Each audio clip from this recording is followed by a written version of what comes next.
started. Welcome to my YouTube channel. I'm so glad you're here today. And today I'm going to be talking about my experience with codependency. So I was gonna Google or search up the meaning of codependency, but you didn't come to this channel for me to give you a vocabulary lesson on codependency. You're here to hear my story. So before we dive in, go ahead and subscribe, and I'll see you on the flip side. Alright, so with codependency, what codependency means to me is taking responsibility for things that are not yours to take responsibility for, and that for other people to take responsibility for. And if you haven't watched my videos on boundaries, now would be a great time to go ahead and watch that, because that is going to be foundational to understanding what I'm talking about here. So growing up, childhood was chaotic, and basically what we do sometimes in chaos is try to figure out how to adapt, how to survive, how to best to make the best of the situation, and to pacify people in cases where maybe there was trauma or something like that. We learned to pacify, and one of the tools that helped me survive was how do I say this? Learning to manage other people's emotions. So I'm good with emotions, I'm aware of my emotions, I'm empathetic towards other people's emotions. I can pretty easily read how people are feeling, and a way I picked up learning to survive is to know, okay, this is how this person feels, this is what I can do to make this person feel this certain kind of way, and I can manage, and in a way it's kind of controlling other people's emotions, which now I say it sounds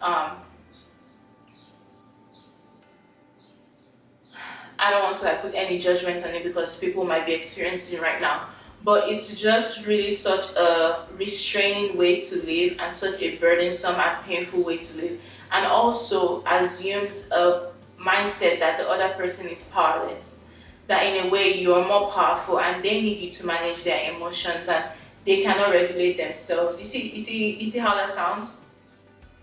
So you're taking on this burden that you should not be carrying, and then other people are feeling helpless around you, or feeling like they can't do anything, or they can't really rise up.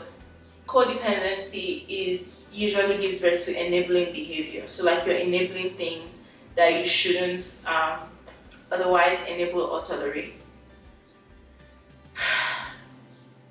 So in addition to learning boundaries, a mindset that really helped me break codependency is realizing that no, I am not in fact the savior of the world, and no, other people are powerful.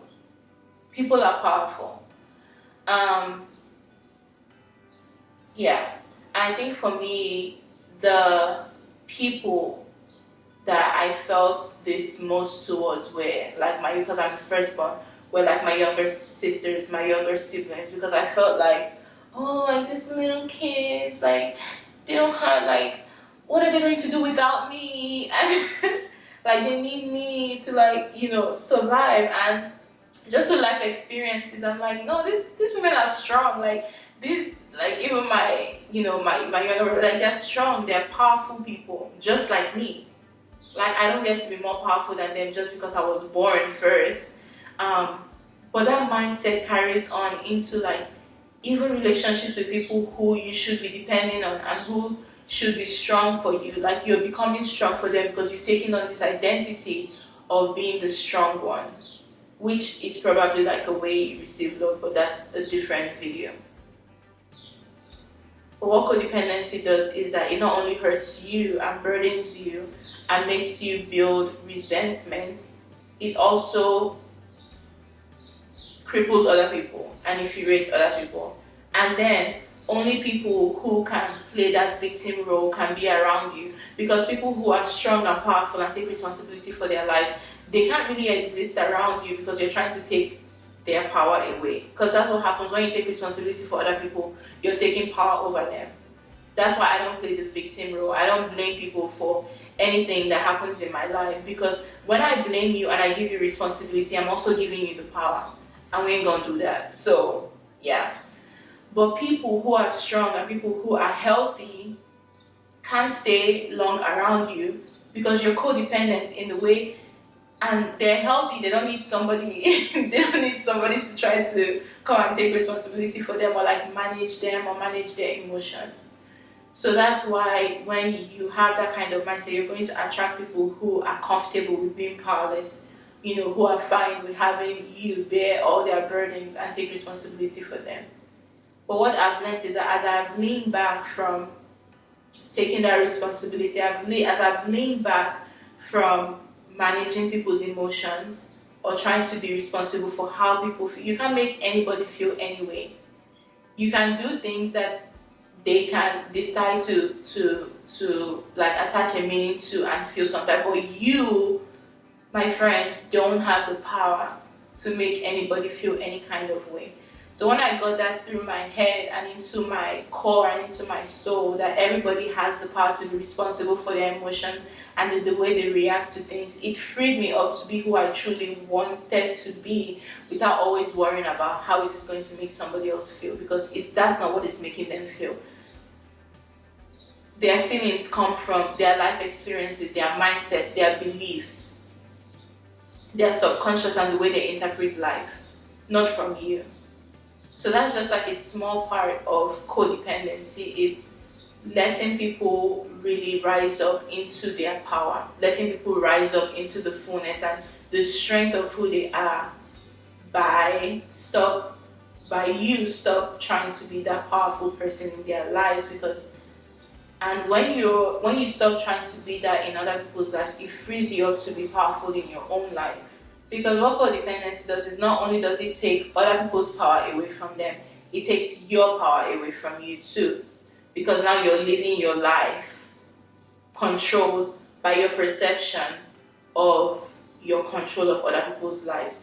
You're living your life, so if you wanted to do something or if you wanted to express your way in a way, you wouldn't do that because you're controlled by thinking by how is that going to make somebody else feel, or how is that going to, and it's not even like anything, it's not anything like harmful, it's just like basic neutral things that you want to do with your life, but you're so worried about trying to manage other people's emotions that you're out of control in your own life. So everybody, it's a lose-lose situation. So yeah, I hope this helps you start understanding codependency and maybe start seeing ways that you are being codependent and you're not trusting that people are powerful and strong enough to rise up and take control of their lives, and how it has made you powerless in your own life too. I hope this starts your journey. It's probably going to be like a long journey of rewiring and realizing that you don't have to live in fear of abandonment anymore. You don't have to live in fear of lack or catastrophe, because that's why we pick up some of these behaviors, these survival mechanisms. You don't have to live in that place anymore. You can come into a place of thriving and healing and healthy relationships and power. Don't forget to subscribe so that you don't miss a video, and we're like in sync and like connected, and yeah. So let me know in the comments below how this helps you, if this helped you, what it made you think about, if you're on the journey of letting go of codependency. And yeah, let's just keep healing together. Let's just keep healing together so we can fully be who we were meant to be. Alright, love you guys so much. Bye.